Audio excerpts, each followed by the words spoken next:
she was responsible, kind of indirectly, for creating that school with all that benefit Mm-hmm. to her country. How did you find her?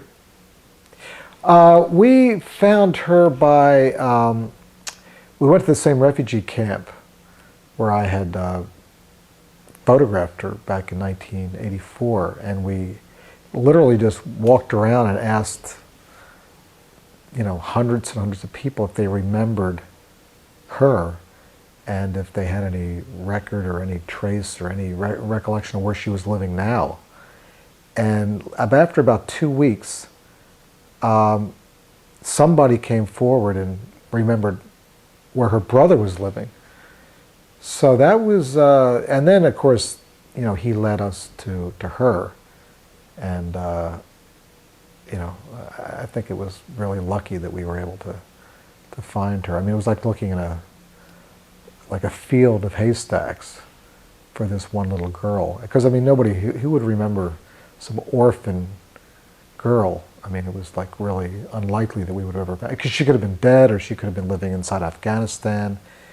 And of course, once they reach puberty, they're covered up with that veil and then basically never seen again. So we were extremely lucky to find her.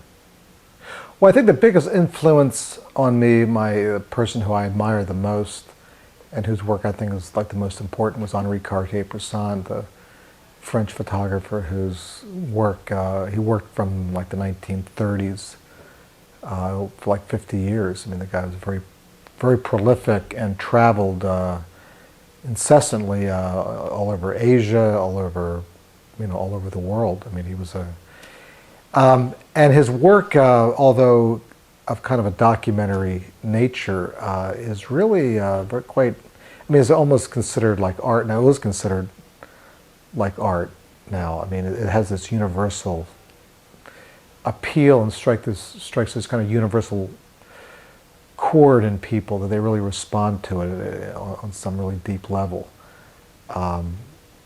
So a lot of the same places, I go to a lot of the same places that he traveled to, China and India and Indonesia and these places. I think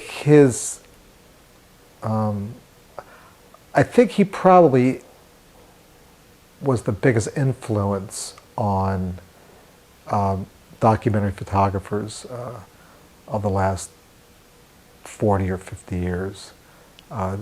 He really kind of perfected this sort of street photography style. Literally just walking around randomly, looking at life and exploring what was going on around him. And he just was, often,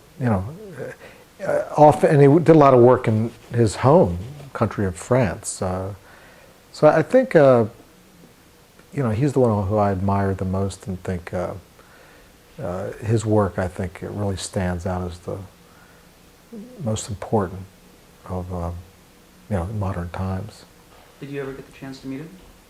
I met Henri many times. I went to his house for lunches and dinners and showed him my books. He of course was one of the founders of Magnum Photos, which is the agency I belong to, and so we would meet at various occasions at Magnum. And his wife, of course, is a friend of mine still. She's a Magnum photographer, Martine Frank. Wonderful photographer in her own right. So yeah, no, he was a really great photographer, gentleman, nice guy. What was the most important thing that he taught you? Well, I think the thing that he taught me was mostly just looking through his photographs and seeing his passion for life and his curiosity about the world around him. I think that's, of course, he was, the way he framed things, his composition, the way he organized the elements in his pictures was fascinating to learn from that and to see how he solved these sort of visual problems. What was the most important thing you learned kind of on your own, on the job, that no one could have prepared you for?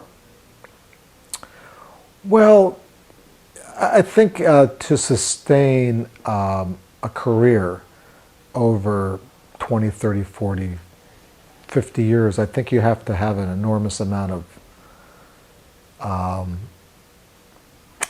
passion and drive.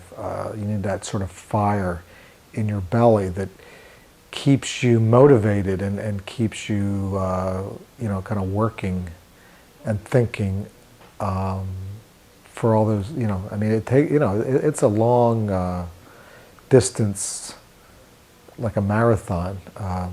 And some people lose interest after some time. I mean, there's no right or there's no wrong. I mean, it's not that you, have to do this or do that. It just happens some, some photographers, other, like artists, whatever, just, are so obsessed with their work it's sort of like all-consuming, and they just are very driven to do that. My interest in photography only really blossomed when I was about 22 or 23. So I was always sort of interested in photography, but I was never really that sort of interested. I had a few cameras, but nothing very serious.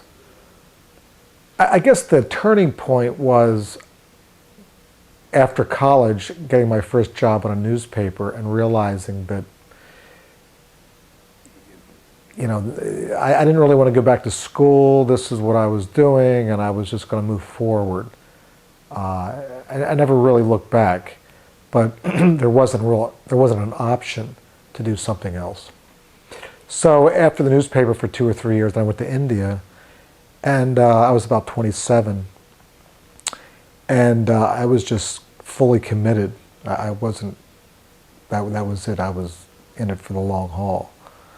I was happy to be in it. I didn't. That's what I wanted to do. It wasn't any really conscious decision. That was just what I wanted to do. So I was,